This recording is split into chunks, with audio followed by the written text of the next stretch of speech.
అందరికీ నమస్తే అండి. మన దేశంలో మెడికల్ మాఫియా ఎలా ఉంది, మన దేశంలో వ్యవస్థల లోటుపాట్లు ఏమిటి, మన దేశంలో ఒక మధ్యతరగతి తండ్రి తన 5 ఏళ్ల కుమార్తెను కాపాడుకోవడానికి ఎంత కష్టపడాల్సి వచ్చింది. చివరికి 78 లక్షల ట్రీట్మెంట్ ఖర్చు పెట్టి ట్రీట్మెంట్ చేయించినా పాప బతకలేదు, డబ్బు రాలేదు. ఒక తీరని మనోవేదన మిగిలింది. జీవితాంతం కుమిలికిపోయే ఒక మనోవేదన మిగిలింది. మన సబ్స్క్రైబర్, తిరుపతికి చెందిన మన సబ్స్క్రైబర్, ఆయన పేరు సుధీర్ గారు అనమాట. రాత్రి నాకు మెసేజ్ పెట్టారు, మెడికల్ మాఫియా మీద మీతో మాట్లాడాలి, ఇన్ఫర్మేషన్ ఇవ్వాలి అని. నేను కొంచెం సీరియస్ ఇష్యూ కదా అని చెప్పి ఇమీడియట్గా రియాక్ట్ అయ్యాను. మీరు మీ సమస్య ఏంటి విత్ ప్రూఫ్స్తో సహా పూర్తిగా నాకు వాయిస్ మెసేజ్ పెట్టండి అన్న. ఆయన నాకు 18 నిమిషాలు వాయిస్ మెసేజ్ పెట్టారు. అది వింటున్నంతసేపు కూడా నాకు ఇంకా కళ్ళు చెమర్చాయి, కళ్ళమటి నీళ్ళు వచ్చాయి. అసలు ఇంత దారుణంగా ఉందా? ఒక 5 సంవత్సరాల తన కుమార్తెను కాపాడుకోవడానికి ఫస్ట్ బ్రెయిన్ ట్యూమర్ వచ్చింది. బ్రెయిన్ ట్యూమర్ అని గుర్తించడానికి చాలా లేట్ అయింది. వైద్యులు ఏం కాదు, సాధారణమని చెప్తూ నెట్టుకుంటూ వచ్చారు. ఒకవైపు హాస్పిటల్లో ఖర్చులు అయిపోతున్నాయి, బిల్లులు అయిపోతున్నాయి, డబ్బులు అయిపోతున్నాయి, కానీ ఏంటో నిర్ధారణ చేయట్లా. అలా ఆయన తన కుమార్తెను పట్టుకొని దాదాపుగా 10 హాస్పిటళ్ళు తిరిగారు. మన దేశంలో పేరెన్నికన్న, మన ప్రాంతంలో పేరెన్నికన్న బసవతారకం క్యాన్సర్ హాస్పిటల్కి కూడా వెళ్ళారు. అక్కడ కూడా భారీగా బిల్లులు కట్టారు. కిమ్స్ హాస్పిటల్కి వెళ్ళారు, అక్కడ కూడా భారీగా బిల్లులు కట్టారు. వేలూరులో ఒక హాస్పిటల్కి వెళ్ళారు, చెన్నైలో ఒక హాస్పిటల్కి వెళ్ళారు, తిరుపతిలో ఒక హాస్పిటల్కి వెళ్ళారు. ఇలా తిరుపతి, చెన్నై, వేలూరు, హైదరాబాదు, ఇలా ఒక 10 హాస్పిటల్స్ తిరిగారండి. 6 నెలల పాటు ఆ పాపను పట్టుకొని తిరుగుతూనే ఉన్నారండి. కానీ చివరికి పాప బతకలేదు. 78 లక్షలకు వచ్చాయండి. ఎంత బాధ తెలుసా, ఎంత ఆవేదన తెలుసా? పాపం ఆ తండ్రి ఆవేదన ఆ మాటల్లో వాయిస్ మెసేజ్ పెట్టారు. ఒకసారి ఆ వాయిస్ మెసేజ్ మొత్తం ఫుల్గా మీరే వినండి, అర్థమవుతుంది. నేను ఈ వీడియో ఎందుకు చేస్తున్నానంటే అప్రమత్తత కోసం. మన పిల్లల ఆరోగ్యం పట్ల మనం ఎంత జాగ్రత్తగా ఉండాలి, ఏదైనా సమస్య వస్తే మనం ఎంత జాగ్రత్తగా తేరుకోవాలి.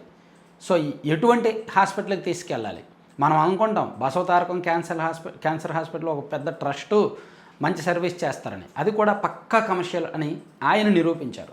ఆయన హాస్పిటల్ బిల్స్ కూడా మనకు చూపించారు, బసవతారకంలో ఎంతెంత పే చేశారని. బట్ అక్కడ సర్వీస్ కూడా సరిగ్గా లేదంట. సో హాస్పిటల్స్ అన్నీ కార్పొరేట్ హాస్పిటల్లే, అన్నీ పెద్ద పెద్ద హాస్పిటల్లే. అన్న చోట్ల ఫీజులు కట్టించుకుంటున్నారు, సర్వీస్ బాగలేదు, పాప కూడా బతకలేదు. ఒక బ్రెయిన్ ట్యూమర్ అనే హాస్పిటల్లో జాయిన్ అయిన ఒక పాపకు ఫస్ట్ బ్రెయిన్ ఆపరేషన్ చేశారు. ఆ తర్వాత ఇన్ఫెక్షన్ వచ్చి గొంతు ఇన్ఫెక్షన్ వచ్చింది, తర్వాత లంగ్స్ ఇన్ఫెక్షన్ వచ్చింది. శరీరం మొత్తం మీద ఒక 10 చోట్ల ఘాట్లు పెట్టి ఆపరేషన్ చేసి ఆ అమ్మాయికి ఇంకా శ్వాస ఆడక గొంతులోంచి బయటికి పైపులు తీసుకొచ్చి, అసలు నేను చెప్పలేను. ఆ ఫోటోలు కూడా యాక్చువల్ మనం చూపించకూడదు, కొంత స్ట్రైక్స్ వస్తాయి, కొంచెం ఇబ్బందికరం. కాబట్టి యూట్యూబ్ చైల్డ్ పాలసీ ఉంటుంది కాబట్టి మనం ఫోటోలు, వీడియోలు, ఆ పాపకు సంబంధించిన ఫోటోలు నేను చూపించలేను, వీడియోలు కూడా చూపించలేను. కానీ చూపిస్తే ఖచ్చితంగా ఎంత కరుడుగట్టిన హృదయం ఉన్నా సరే ఏడుపు వచ్చేస్తుందండి. అంత దారుణంగా ఉందన్నమాట ఆ పాప పరిస్థితి. చివరికి చనిపోయింది. ఆ అమ్మాయి 2 నెలల కింద చనిపోయింది. 6 నెలల పాటు మృత్యువుతో పోరాడి వివిధ హాస్పిటల్లో చుట్టూ తిరిగి ట్రీట్మెంట్ తీసుకొని ఆ అమ్మాయి చనిపోయింది, ఆ పాప. సో ఒకసారి ఆ తండ్రి వాయిస్ మెసేజ్ మీరే వినండి. అలాగే హాస్పిటల్స్ ఎక్కడెక్కడికి వెళ్ళారో, ఆ బిల్లు ఎంత పే చేశారనేది కూడా ఒకసారి వినండి. గుడ్ మార్నింగ్ శ్రీనివాస్ గారు, నా పేరు సుధీర్ అండి. నైట్ మీకు మెసేజ్ పెట్టాను. నేను తిరుపతిలో ఉంటానండి. నా కూతురు పేరు మేధశ్రీ, 5 ఇయర్స్. తను లాస్ట్ ఇయర్ నవంబర్లో మెడిలోబ్లాస్టమా గ్రేడ్ 4 డయాగ్నోస్ అయింది. తిరుపతిలో నారాయణాద్రి హాస్పిటల్లో ఎంఆర్ఐ తీస్తే తను సడన్గా అన్కాన్షియస్కి వెళ్ళింది. హాస్పిటల్కి తీసుకెళ్తే ఎంఆర్ఐ తీస్తే బ్రెయిన్ ట్యూమర్ ఉంది, అది కూడా సెరబెల్లంలో ఉంది, బ్రెయిన్ స్టెమ్లో ఉందని చెప్పారు. నారాయణాద్రి హాస్పిటల్ వాళ్ళని అడిగితే ఇక్కడెక్కడ హాస్పిటల్స్ లేవండి, ఓన్లీ చెన్నై రెయిన్బో లేదంటే వేలూరు సిఎంసి మాత్రమే ఇచ్చేస్తారని చెప్పారు. బట్ మేము సిఎంసికి వెళ్ళడానికి ఆలోచించి చెన్నై రెయిన్బోకి వెళ్ళామండి. చెన్నై రెయిన్బోలో సర్జరీ చేశారు. అంటే ఫస్ట్ వెళ్ళడం, అడ్మిట్ చేసుకొని దాంట్లో బ్రెయిన్ హైడ్రోసెఫలస్ ఉందని చెప్పారు న్యూరో సర్జన్. అంటే బ్రెయిన్లో ప్రెషర్ ఎక్కువ ఉంది, ఫస్ట్ ప్రెషర్ కంట్రోల్ చేసి ఆ తర్వాత సర్జరీ చేయాలని చెప్పారు. దానికోసమని ఈవీడీ పెట్టారు. ఫస్ట్ సర్జరీ చేసి ఈవీడీ పెట్టారు. ఈవీడీ బ్రెయిన్లో నుంచి ఒక పైప్ బయటకు పెట్టి ఆ వాటర్ అంతా ఎక్సెస్ వాటర్ అంతా డ్రైన్ చేశారు వారం రోజులు. వారం తర్వాత మళ్ళీ మెయిన్ సర్జరీ చేశారు. మెయిన్ సర్జరీ చేసినప్పుడు న్యూరో సర్జన్ ఏం చెప్పారంటే అది బ్రెయిన్ స్టెమ్ కింద ఉంది కాబట్టి 100% రిమూవ్ చేయలేదు, ఓన్లీ 90% రిమూవ్ అయింది. ఆ 10% అనేది ఇంకా అలాగే ఉంది, అది ఫర్దర్గా రేడియేషన్లో క్యూర్ అవుతుంది అని చెప్పేసి చెప్పారు. ఆ తర్వాత మధ్యలో ఏమైందంటే కొంచెం ఆ నర్వ్స్ అనేటివి, ఆ ట్యూమర్ నర్వ్స్ని మొత్తాన్ని డ్యామేజ్ చేసేసిందని చెప్పారు. ఆ నర్వ్స్ మొత్తాన్ని డ్యామేజ్ చేయడం వల్ల తనకి స్వాలోయింగ్ ప్రాబ్లం అయింది, plus breathing nerves and I nerves ఇవన్నీ ప్రాబ్లం అయ్యాయి. మెయిన్ సర్జరీ అయిన తర్వాత తనకి లెఫ్ట్ ఐ కంప్లీట్గా వర్క్ అవడం మానేసింది, ఓన్లీ రైట్ ఐ మాత్రమే వర్క్ అవుతా అనింది. కొద్ది రోజులకి తనకి స్వాలోయింగ్ ప్రాబ్లం అయ్యి బ్రీతింగ్ ఇష్యూ వచ్చేసింది. దానికోసమని ట్రక్యోస్టమీ చేశారు అక్కడే రెయిన్బోలోనే. ఆ తర్వాత అక్కడే 1 మంత్ ఉన్నామండి. డిసెంబర్ 25th మేము డిశ్చార్జ్ అయ్యి తిరుపతికి వచ్చాము. అంటే తిరుపతి టాటా క్యాన్సర్ హాస్పిటల్లో రేడియేషన్ తీసుకుందాం అనేసి తిరుపతికి వచ్చాము. 25th వచ్చాము. 26th మార్నింగ్కి మళ్ళీ ఫీవర్ స్టార్ట్ అయింది. ఫీవర్ స్టార్ట్ అయ్యే లోపల ఇక్కడ మాకు అమరా హాస్పిటల్ ఉందండి, కంపెనీ హాస్పిటల్ అమరా హాస్పిటల్ అని తిరుపతిలో. అమరా హాస్పిటల్లో తీసుకెళ్ళి అడ్మిట్ చేశాము. అక్కడ అడ్మిట్ చేస్తే అక్కడ మమ్మల్ని డాక్టర్స్ మిస్గైడ్ చేశారండి. అక్కడ Anand VK and Yashwant S అనేసి వాళ్ళిద్దరు న్యూరో సర్జన్స్. వాళ్ళిద్దరూ ఏం చేశారంటే ఫస్ట్ ఆఫ్ ఆల్ టెస్ట్ చేయకుండానే ఆ ఇన్ఫెక్షన్ ఉంది, ఇన్ఫెక్షన్ ఉందని చెప్పేసి హై డోస్ స్టెరాయిడ్స్ కంటిన్యూ చేసి వెంటిలేటర్ పెట్టేసి 2 days వెంటిలేటర్ కంటిన్యూ చేసి 3rd day మీ పాప ఇంకా బతకదు, మీరు తీసుకెళ్ళిపోండి అనేసి చెప్పారు. తర్వాత మేము నమ్మకుండా సరే సార్ మేము వెయిట్ చేస్తాం, ఇంకో 2 days వెయిట్ చేస్తాము, కండిషన్ ఇలాగే ఉంటే తీసుకెళ్ళిపోతాం, ఫస్ట్ మీరు వెంటిలేటర్ రిమూవ్ చేయండి అని చెప్పాము. 4th day వెంటిలేటర్ రిమూవ్ చేశాక పాప బాగా కాన్షియస్లోకి వచ్చి తను రెస్పాండ్ అవుతుంది, మాట్లాడలేదు ట్రక్యోస్టమీ వల్ల, కానీ తను రెస్పాన్స్ ఇవ్వడం కానీ తను చెప్పడం కానీ హెడ్తో ఏదైనా మనం అడిగితే చెప్పడం కానీ మనల్ని గుర్తుపట్టడం కానీ ఇవన్నీ చేస్తుంది. మేము ఇక్కడే సింగిల్ రూమ్ తీసుకొని ఉంటాము, మేము ఇక్కడే ట్రీట్మెంట్ కంటిన్యూ చేపిస్తామంటే అక్కడ యశ్వంత్ అని ఒక డాక్టర్ ఉన్నాడండి, న్యూరో సర్జన్. అతను కంప్లీట్గా మమ్మల్ని మా మైండ్ని వాష్ చేసి మీరు ఇలా ఇక్కడ ఉండడానికి లేదు, ఇక్కడ ఉంటే ఎక్కువైపోద్ది, పాప రీహాబిటేషన్ సెంటర్లో ఉండాలి, నాకు తెలిసిన రీహాబిటేషన్ సెంటర్స్ ఉన్నాయి, మీరు అక్కడికి వెళ్తే బాగా అయిపోతుంది, అక్కడ బాగా సపోర్ట్ చేస్తారు, మెడికల్ ట్రీట్మెంట్ ఫర్దర్గా అన్నీ బాగా చూసుకుంటారు, అక్కడ ఇంకా కాస్ట్ తక్కువ అవుతుంది, మా ఇక్కడ ఉంటే మీకు డైలీ 25,000 30,000 అయిపోద్ది, అక్కడికి వెళ్తే ఓన్లీ 5 to 10,000 అవుతుంది, ఇలాగంతా చెప్పి కనీసం 1 day టైం అడిగినా కూడా మమ్మల్ని ఆలోచించుకునే ఇది కూడా లేకుండా మీరు ఇమీడియట్గా వెళ్ళిపోవాలని చెప్పేసి అతనే హైదరాబాద్లో బ్రీనోవా రీహాబిటేషన్ సెంటర్ అని ఉంది, దాంట్లో మాట్లాడి వాళ్ళ అంబులెన్స్ని రప్పించి మమ్మల్ని 31st నైట్ ఇక్కడ నుంచి తిరుపతి నుంచి హైదరాబాద్ పంపించేశారు. హైదరాబాద్ వెళ్ళిన తర్వాత రీహాబిటేషన్ సెంటర్కి వెళ్ళాక అక్కడ స్టాఫ్ యాక్చువల్గా వాళ్ళు ట్రైన్డ్ కాదు, అది మాకు 1 week తర్వాత అర్థమైంది వాళ్ళు ట్రైన్డ్ కాదనేసి. వాళ్ళు చేసే పనులు మాకు చాలా ఇబ్బంది కలిగించాయి, పాపను అన్ని రకాలుగా ఇబ్బంది పెట్టారు వాళ్ళు. క్యాన్వలా ఇవ్వడానికి కూడా వాళ్ళకి ఎక్స్పీరియన్స్ లేదు. ఫస్ట్ ఆఫ్ ఆల్ రకరకాలుగా గుచ్చి హ్యాండ్స్ అంతా గుచ్చి, లెగ్స్ అంతా గుచ్చి పాపని చాలా రకాలుగా ఇబ్బంది పెట్టేశారు అక్కడ. ఆ తర్వాత మేము అడిగితే లేదండి మా స్టాఫ్ అంతా ఎక్స్పీరియన్స్డ్ అని అది ఇది మమ్మల్ని ఇది చేశారు. ఆ తర్వాత మేము ఇక్కడ మమ్మల్ని ఎవరైతే పంపించారో యశ్వంత్, అతన్ని కాంటాక్ట్ అసలు రెస్పాన్స్ ఇవ్వలేదు. అతన్ని అడిగితే ఇక్కడ ఇలా జరుగుతా ఉంది సార్, ఏం చేయమంటారంటే మీరు ఎక్కడైనా హాస్పిటల్లో జాయిన్ అవ్వకండి అని చెప్పేసి రెక్లెస్గా మెసేజ్ పెట్టాడు ఆయన. అసలు కంప్లీట్గా రెస్పాండ్ అవ్వలేదు.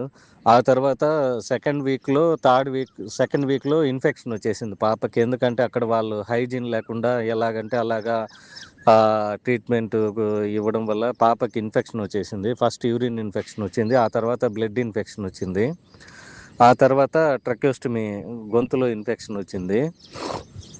వీటన్నిటికీ వేరే డాక్టర్ని మేమే ఎక్కువ అంటే మళ్ళీ ఎక్స్ట్రా మనీ ఇచ్చి వేరే డాక్టర్ని రమ్మని చెప్పి అక్కడ హైదరాబాద్లో అక్కడ రెయిన్బోలో ఉండే డాక్టర్ని రమ్మని చెప్పేసి దానికి ఏం మెడిసిన్స్ ఇవ్వాలి ఏమి ఇవ్వాలని చెప్పేసి వాళ్ళు సజెస్ట్ చేశారనమాట. డాక్టర్ వచ్చిన తర్వాత వాళ్ళు సజెస్ట్ చేసిన మెడిసిన్ కంటిన్యూ చేసిన తర్వాత యూరిన్ ఇన్ఫెక్షన్, బ్లడ్ ఇన్ఫెక్షన్ ఇవన్నీ తగ్గాయి, కానీ ట్రక్యోస్టమీ గొంతు ఇన్ఫెక్షన్ మాత్రం తగ్గలేదు.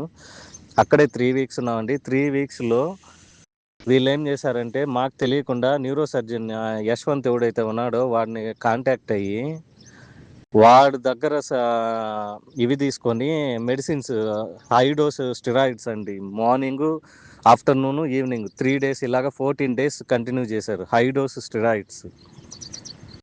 ఇలా కంటిన్యూ చేయడం వల్ల ఏమైందంటే పాప ఉండే రెస్పాన్స్ పోయింది పూర్తిగా, అసలు రెస్పాండ్ అవ్వకుండా అయిపోయింది. మెంటల్గా డిస్టర్బ్ అయిపోయింది, బ్రెయిన్ డిస్టర్బ్ అయిపోయి తను మూమెంట్స్ కూడా ఇన్వాలంటరీ మూమెంట్స్ వచ్చేసాయి. అంటే మూమెంట్స్ కూడా తనకు తెలియకుండానే రకరకాలుగా హెడ్ కదిలించడం, హ్యాండ్స్, లెగ్స్ ఇలాగా తన మెంటల్గా డిస్టర్బ్ అయిపోయింది పూర్తిగా ఆ స్టెరాయిడ్స్ వల్ల. ఇంకా మాకు భయం వేసి మేము కిమ్స్కి తీసుకెళ్ళి ఎంఆర్ఐ తీపిచ్చాము. ఎందుకంటే అప్పటికే 1.5 మంత్ అయిపోయింది. సర్జరీ తర్వాత 1 మంత్ లోపలే రేడియేషన్ చేయించాలన్నారు. అప్పటికే 1.5 మంత్ అయిపోయింది కాబట్టి హైదరాబాద్ కిమ్స్కి తీసుకెళ్ళి ఎంఆర్ఐ తీపిచ్చాము. ఆ ట్యూమర్ ఏమన్నా మళ్ళీ రీగ్రో అవుతుందేమోనని. అక్కడ ఎంఆర్ఐ తీస్తే బ్రెయిన్కి తీశారు, హెడ్కి తీశారు, ప్లస్ స్పైన్కి తీశారు. ఎందుకంటే అది సిఎస్ఎఫ్ బ్రెయిన్ ఫ్లూయిడ్ అనేది స్పైన్కి ఇదవుతుంది కాబట్టి అక్కడ ఏమన్నా ఇన్ఫెక్షన్ వెళ్తుందేమో అని తీశారు. బట్ బ్రెయిన్లో కూడా ఇన్ఫెక్షన్ లేదు, ప్లస్ స్పైన్లో ఇన్ఫెక్షన్ లేదు. ఆ ట్యూమర్ కూడా సర్జరీ తర్వాత ఎలాగుందో అలాగే ఉంది, అదేం గ్రో అవ్వలేదని చెప్పారు. మీరు ఓకే అంటే మేము రేడియేషన్ చేస్తామన్నారు. కాకపోతే వాళ్ళు 4.5 lakhs చెప్పారు. మేము కాడ డబ్బులు లేక మేము ఆలోచించి బస్సు తారకంకి వెళ్ళామండి. బస్సు తారకంకి వెళ్తే వాళ్ళు ట్రీట్మెంట్ చేయలేదు. పాపను తీసుకెళ్ళి పిడియాట్రిక్ ఐసీయూ అని చెప్పి ఇది తీసుకొని మెడికల్ ఐసీయూలో పెట్టారు. పెద్దవాళ్ళతో 60-70 years వాళ్ళతో పెట్టి ట్రీట్మెంట్ చేయక, అండ్ పాపకి ఏమైందంటే ఆల్రెడీ ఇక్కడే ఇన్ఫెక్షన్ ఎఫెక్ట్ అయిపోయింది పాపకి బ్రెయిన్లో. అది మాకు తెలియలేదు. రీహాబిటేషన్ సెంటర్లోనే పాపకి ఇన్ఫెక్షన్ స్టార్ట్ అయింది, అది మాకు తెలియలేదు. ఆ బస్సు తారకంకి వెళ్ళాక అది పూర్తిగా బాగా ఎఫెక్ట్ అయింది ఇన్ఫెక్షన్.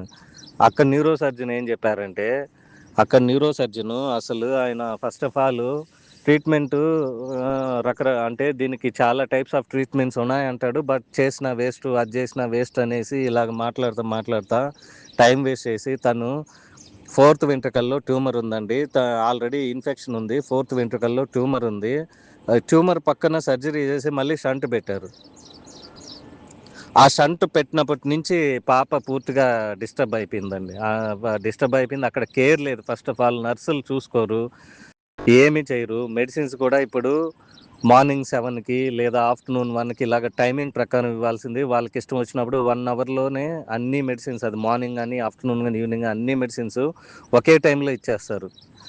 ఒక 5-6 మెడిసిన్స్ 1 అవర్లో ఒక చిన్న 5 years పాపకి ఇచ్చేస్తే ఆ పాప ఎలా తట్టుకోగలుగుతుందని మేము అడిగితే వాళ్ళు ఎవరు సమాధానం కూడా చెప్పరు.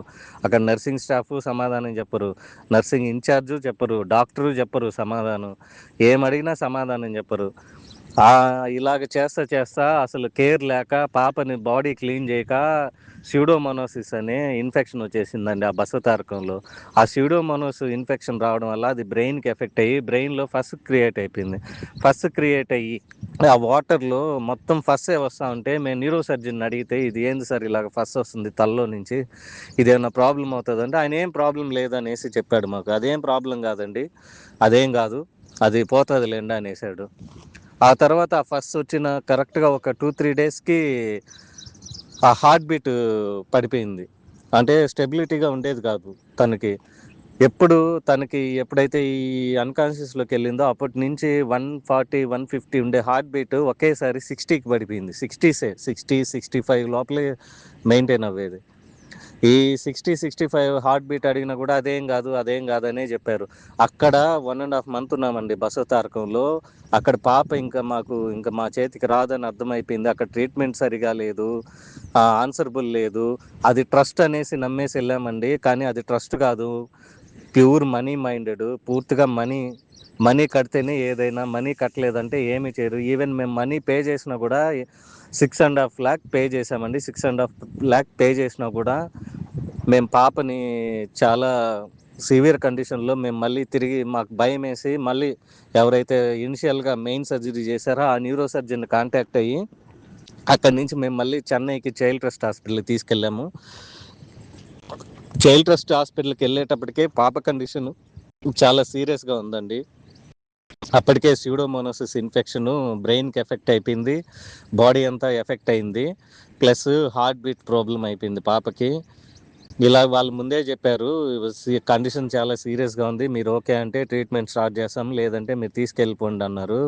మేమే వాళ్ళని కంటిన్యూ చేయమన్నాము. వాళ్ళు కంటిన్యూ చేసి యాంటీబయాటిక్స్ కంటిన్యూ చేశారు. 14 డేస్ కంటిన్యూ చేసిన తర్వాత మేము ఫిబ్రవరి 12th చెన్నైకి వెళ్ళామండి, చైల్డ్ ట్రస్ట్ హాస్పిటల్కి. వాళ్ళు 13th నుంచి ట్రీట్మెంట్ స్టార్ట్ చేశారు. ట్రీట్మెంట్ స్టార్ట్ చేసిన తర్వాత ఒక 7 డేస్కి ఇన్ఫెక్షన్ కంట్రోల్ అయింది. అసలు కంట్రోల్ కాదు, ఇంకా యూజ్ లేదని ఇన్ఫెక్షన్ కంట్రోల్ అయింది. కానీ వాళ్ళు ముందే ఒక మాట చెప్పారు, ఈ ఇన్ఫెక్షన్ ఇప్పుడు కంట్రోల్ అయినా కూడా అది బాడీలోనే ఉంటుంది, అది ఎప్పుడైనా తిరిగి రావచ్చు, కానీ అది తిరిగి ఈసారి వచ్చిందంటే మాత్రం మేమైతే ఏం చేయలేము, మీరు కూడా ఇంకేం ఫర్దర్గా ట్రీట్మెంట్ కంటిన్యూ చేయొద్దు, మీరు వెళ్ళిపోండి అనేసి అన్నారు. బట్ ఆ తర్వాత ఫిబ్రవరి, మార్చి ఇదంతా బాగా పాప కొంచెం రెస్పాన్స్ వచ్చింది, ఇన్ఫెక్షన్ తగ్గింది, మళ్ళీ తిరిగి ఇన్ఫెక్షన్ రాలేదు. పాప వెయిట్ కొంచెం గెయిన్ 21 ఉన్న వెయిట్ బస్సు తారకంలో పోవడం 14కి వెళ్ళింది. మళ్ళీ ఇక్కడికి వచ్చాక 14 నుంచి 16, 17, 18కి వచ్చింది పాప వెయిట్ గెయిన్ అయింది. పాప కొంచెం రెస్పాన్సివ్నెస్ వచ్చింది. అన్నీ బాగానే ఉన్నాయండి. కానీ సడన్గా ఇంకా అన్నీ బాగానే ఉన్నాయని చెప్పి రేడియేషన్ స్టార్ట్ చేశాము. రేడియేషన్ స్టార్ట్ అయ్యి 3 వీక్స్ అయిందండి. 3 వీక్స్ రేడియేషన్ బాగా జరిగింది.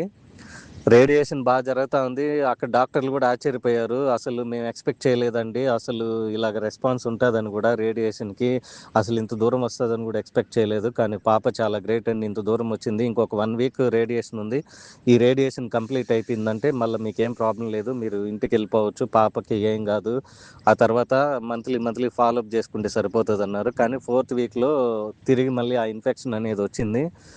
ఆ ఇన్ఫెక్షన్ రావడమే కాకుండా అది బ్లడ్లో ఇదైంది, బ్లడ్లో ఇన్ఫెక్ట్ అయింది. ఆ సీడోమోనాసిస్ బ్లడ్లో ఇన్ఫెక్ట్ అవ్వడం సెప్సిస్ అనే ఒక కొత్త ఇది వచ్చేసింది ప్రాబ్లం. సెప్సిస్ అంటే లో బీపీ, సడన్ హై బీపీలో 130, 140 ఉండే బీపీ సడన్గా 30, 40కి పడిపోయేది అనమాట. 1 వీక్ మమ్మల్ని అడిగారు, కన్సర్న్ తీసుకున్నారు, ఈ 1 వీక్ మీరు ఓకే అంటే మేము ఫర్దర్గా ఈ సెప్సిస్కి కూడా ట్రీట్మెంట్ కంటిన్యూ చేస్తాము, లేదంటే ఇక్కడ ఆపేస్తామన్నారు. మేము కంటిన్యూ చేయమంటే 1 వీక్ కంటిన్యూ చేశారు. మేము క్యూర్ అవుతుంది అనుకున్నాము. బట్ ఆ 1 వీక్ ఆ సెప్సిస్కి యాంటీబయాటిక్స్ కంటిన్యూ చేసినా కూడా అది క్యూర్ అవ్వలేదు. ఇంకా పాపని అప్పటికే పాపకి నర్వ్స్ దొరికేది లేదు, చాలా రకాలుగా బస్సు తారకంలో చాలా రకాలుగా హింసపడిపోయింది, ఆ రీహాబిటేషన్ సెంటర్లో భయంకరంగా హింసపడిపోయింది. ఇంకా తనని ఇంకా ఫర్దర్గా మేము కళ్ళు పూర్తిగా ఐస్ పోయాయి, రెస్పాన్సివ్నెస్ పోయింది, ఇంకెందుకు ఇబ్బంది పెట్టకూడదని వాళ్ళు చెప్పారు. ఒక సిటీ స్కాన్ తీస్తామండి, ఈ సిటీ స్కాన్లో కొంచెం అన్నీ బాగానే ఉన్నాయి అంటే ఓకే, లేదంటే ఇంకా మేము ఇంకేం చేయలేమండి, మీరు డెసిషన్ తీసుకోవాల్సింది అనేది. సిటీ స్కాన్ తీస్తే ఆ సిటీ స్కాన్లో బ్రెయిన్లో ఉండే వాటర్ పూర్తిగా డ్రై అయిపోయింది, వాటరే లేదు, బ్రెయిన్ పూర్తిగా వాచిపోయింది. ఇంకా అది కాకుండా బ్రెయిన్కి ఆక్సిజన్ అందక, బ్లడ్ ఫ్లో లేక బ్రెయిన్ పూర్తిగా ఇదైపోయింది.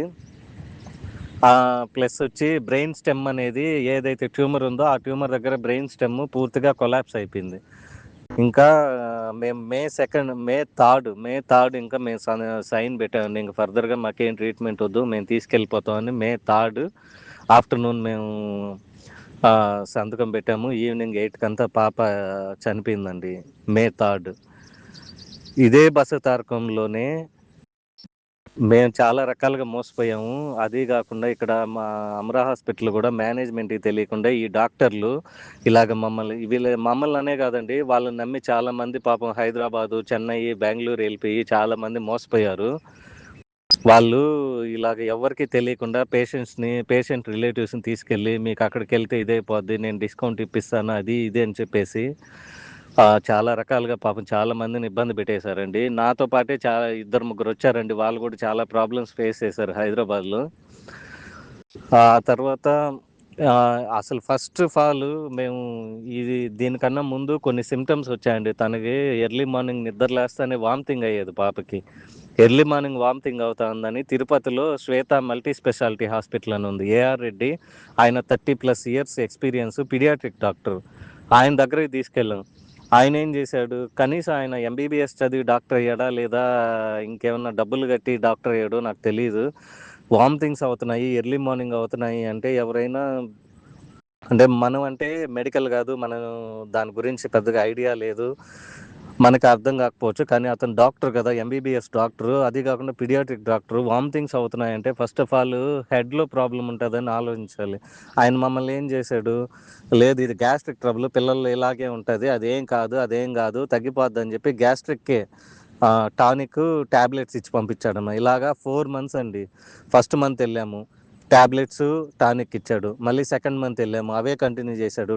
థర్డ్ మంత్ వెళ్ళాము, అవే కంటిన్యూ చేశాడు. 4th month కూడా వెళ్ళామండి. 4th month వెళ్ళి మేము అడిగాం కూడా, సిటీ ఎంఆర్ఐ ఏదైనా ఓకే సార్ మీరు చెప్పండి మేము తీపిచ్చుకుంటా అంటే కూడా అదేం అవసరం లేదు, ఇది జబ్బు కాదు, ఇది అసలు జబ్బే కాదు, మీరు భయపడబాకండి అని చెప్పేసి మమ్మల్ని ఆయన కూడా మిస్గైడ్ చేశాడు.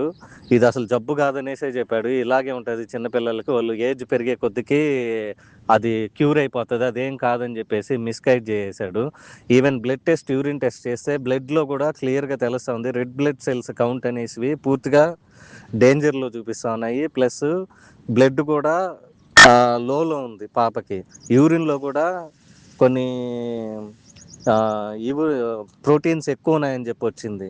అప్పుడు అడిగినా కూడా ఆయన అదేం కాదు, అది అంతా కామనే, అది మామూలుగానే ఉంది, అదేం కాదు, దానికి ఏం అవసరం లేదని చెప్పి పంపించేసానండి. ఈ 4 months ఏదైతే ఉందో ఈ 4 monthsలోనే ఆ ట్యూమర్ అనేది అగ్రెసివ్గా గ్రో అయిపోయింది. ఈ 4 monthsలో కానీ ఏ ఒక్క మంత్లో అయినా ఆయన మాకు కరెక్ట్గా గైడ్ చేసి మమ్మల్ని ఇది చేసింటే నా బిడ్డని నేను బతికించుకుంటానండి. నా నా ఇదేంటంటే నా పాప పోయింది ఓకే, కానీ నా పాపలాగా ఎంతోమంది డయాగ్నోసిస్ చేయలేక, కరెక్ట్గా డాక్టర్లు వాళ్ళని గైడ్ చేయలేక చాలా రకాలుగా ఇబ్బంది పడి చాలా రకాలుగా లాస్ అవుతున్నారు. దీనికి కొంచెం అయినా చా చా నాకు వీలైనంత మందికి అవగాహన కల్పించాలనే ఒక ఉద్దేశంతో నేను ప్రెస్ మీట్ పెట్టాలని చూశాను. అది వీలు కాలేదండి, అది ఎవరు రావట్లేదు. మీరైతే నాకు హెల్ప్ చేస్తారని నేను మిమ్మల్ని యూట్యూబ్లో ఫాలో అవుతున్నానండి, గుండు సూది పిన్ ఛానల్. అందుకనేసి యూట్యూబ్లో మీ నంబర్ తీసుకొని మీకు వాట్సాప్ మెసేజ్ పెట్టానండి. ఇది నా ద్వారా ఇప్పుడు నేను చాలా ఇబ్బంది పడ్డాను, నా బిడ్డ ఇబ్బంది పడింది, నేను పోగొట్టుకున్నాను నా బిడ్డని. కానీ నా అలాగా ఇంకొక ఫర్దర్గా ఇంకెవరు ఇబ్బంది పడకూడదు, వాళ్ళకి కొంచెం అవగాహన రావాలి. నేను ఎక్స్పీరియన్స్ చేసుకుని 6 months అండి నా బిడ్డ నరకం చూసింది హాస్పిటల్స్లో, ఐసీయూలో. నేను తన పక్కన కూర్చోన్నాను పేరెంట్స్గా. ఇలాగెవరు ఫర్దర్గా ఇబ్బంది పడకూడదు అనేసి నేను ఏదో ఒకటి చేయాలనుకుంటున్నాను. అందుకోసం నేను మిమ్మల్ని కాంటాక్ట్ అయింది. మీరు వీలైతే నాకు సహాయం చేయండి. థ్యాంక్ యూ అండి.